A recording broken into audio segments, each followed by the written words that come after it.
ഇന്നത്തെ ധ്യാനത്തിനായി വിശുദ്ധ ബൈബിൾ നമുക്ക് തുറക്കാം. എബ്രായർക്ക് എഴുതിയ ലേഖനം 11-ാം അധ്യായത്തിൻ്റെ 17 മുതൽ 19 വരെയുള്ള വാക്യങ്ങളാണ് ധ്യാനിക്കാൻ പോകുന്നത്. ഹീബ്രു ചാപ്റ്റർ 11 വേഴ്സ് 17, 18 and 19 3 വാക്യങ്ങൾ നമുക്ക് വായിച്ച് കേൾക്കാം. വളരെ സുപരിചിതമായ വാക്യങ്ങളാണ്. അതിലൂടെയാണ് പരിശുദ്ധാത്മാവ് ഇന്ന് നമ്മളെ നയിക്കാൻ പോകുന്നത്. വിശ്വാസത്താൽ അബ്രഹാം താൻ പരീക്ഷിക്കപ്പെട്ടപ്പോൾ ഇസഹാക്കിനെ യാഗമർപ്പിച്ചു. ഇസഹാക്കിൽ നിന്ന് ജനിക്കുന്നവർ നിന്റെ സന്തതി എന്ന് വിളിക്കപ്പെടുമെന്ന് അരുളപ്പാട് ലഭിച്ചു. വാഗ്ദത്തങ്ങളെ കൈക്കൊണ്ടവൻ തന്റെ ഏകജാതനെ അർപ്പിച്ചു. മരിച്ചവരുടെ ഇടയിൽ നിന്ന് ഉയർപ്പിപ്പാൻ ദൈവം ശക്തനെന്ന് എണ്ണുകയും അവരുടെ ഇടയിൽ നിന്ന് എഴുന്നേറ്റവനെ പോലെ അവനെ തിരികെ പ്രാപിക്കുകയും ചെയ്തു. എബ്രായ ലേഖനം 11-ാം അധ്യായം എബ്രായ ലേഖന കർത്താവ് വിശ്വാസത്തെക്കുറിച്ച് ഏറ്റവും കൂടുതൽ എഴുതി ഉറപ്പിക്കുന്നൊരു ഭാഗമാണ്. പഴയ നിയമത്തിൽ ഹാബേൽ മുതൽ ഉള്ള വിശുദ്ധന്മാരുടെ ജീവിതത്തിൽ നടന്ന എല്ലാ കാര്യങ്ങളുടെയും ഇപ്പുറത്ത് വിശ്വാസം എന്ന പദം എഴുതി ചേർത്തുകൊണ്ട് 11-ാം അധ്യായം വിശ്വാസികളുടെ ഇടയിൽ ഏറെ സ്ഥാനം പിടിച്ചിരിക്കുന്നൊരു അധ്യായമാണ് എബ്രായ ലേഖനം 11-ാം അധ്യായം. എപ്പോഴേലുമൊക്കെ വിശ്വാസം തളർന്നു പോയാൽ, എപ്പോഴേലുമൊക്കെ ക്ഷീണിച്ചു പോയാൽ കരുത്തും ശക്തിയും പകരുന്ന ഒന്നാണ് എബ്രായ ലേഖനം 11-ാം അധ്യായം.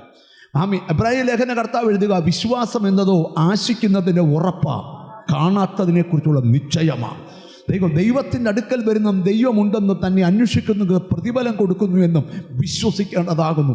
ഇവിടെ നിങ്ങൾ നോക്കിക്കേ, ഇവിടെ ഒരു രൂപഭാവങ്ങളിൽ ക്രിസ്തുവില്ല. പക്ഷേ ദൈവത്തിൻ്റെ അടുക്കൽ വരുന്നവൻ പറയുന്നു ദൈവമുണ്ട്.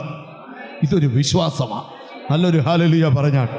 അങ്ങനെ ഹാബേൽ തൊട്ട് വിശ്വാസവീരന്മാരുടെ പട്ടിക നിങ്ങൾ എപ്പോഴെങ്കിലുമൊക്കെ വായിക്കാൻ കൊതിയുള്ളവരൊക്കെ എബ്രായ ലേഖനം ആദ്യം കസാര ഇരുന്ന് വായിക്കണം, പിന്നെ എഴുന്നേറ്റ് നിന്ന് വായിക്കണം, പിന്നെ മുട്ട നിന്ന് വായിക്കണം.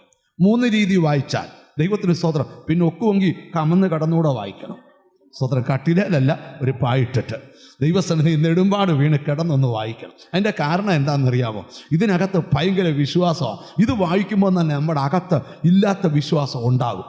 എപ്പോഴും ഓർക്കണം, നമ്മുടെ ചുറ്റും നിൽക്കുന്നവരെല്ലാം നെഗറ്റീവ് എനർജി തരുന്നവരാണ്. കൊള്ളത്തില്ല, മുമ്പോട്ട് പോകരുത്, നെഗറ്റീവുള്ള ഒരുത്തനോട് നമുക്കൊരു നെഗറ്റീവുള്ള പറയുന്ന ഒരു സ്നേഹിതനാണ് കൂടെ ഉള്ളതെങ്കിൽ ഒരിക്കലും ആ വ്യക്തിക്ക് ഒരു ബിസിനസ്സുകാരനാകാൻ പറ്റത്തില്ല. കാരണം പണ്ട് ബിസിനസ് ചെയ്ത് പൊട്ടി 50 പേരുടെ കഥ ഇവൻ്റെ മൈൻഡിൽ ഈ മാല കോർക്കുന്നവരെ കോർത്തിട്ടേക്കുക.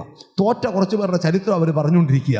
എന്നാൽ സ്തോത്രം, അതിനകത്തെല്ലാം വിശ്വാസം ഭരിക്കുന്ന ചിലർ പറയും ഒന്നും കുഴപ്പമില്ല, മുന്നോട്ട് പോകാം. ഞാനൊരു ദൂതിലോട്ട് വരിക.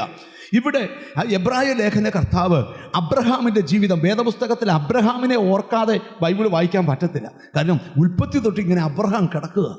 പുതിയ നിയമത്തിൽ വരുമ്പോഴും ആരുണ്ട്? അബ്രഹാമിൻ്റെ ചരിത്രം ഇങ്ങനെ കിടക്കുക. ആ ചരിത്രത്തെ എബ്രായ ലേഖന കർത്താവ് എടുത്തു വിവരിക്കുന്ന ഒരു ഭാഗമാണ് ഈ 3 വാക്യത്തിനകത്ത് വെളിപ്പെടുത്തിയിരിക്കുന്നത്.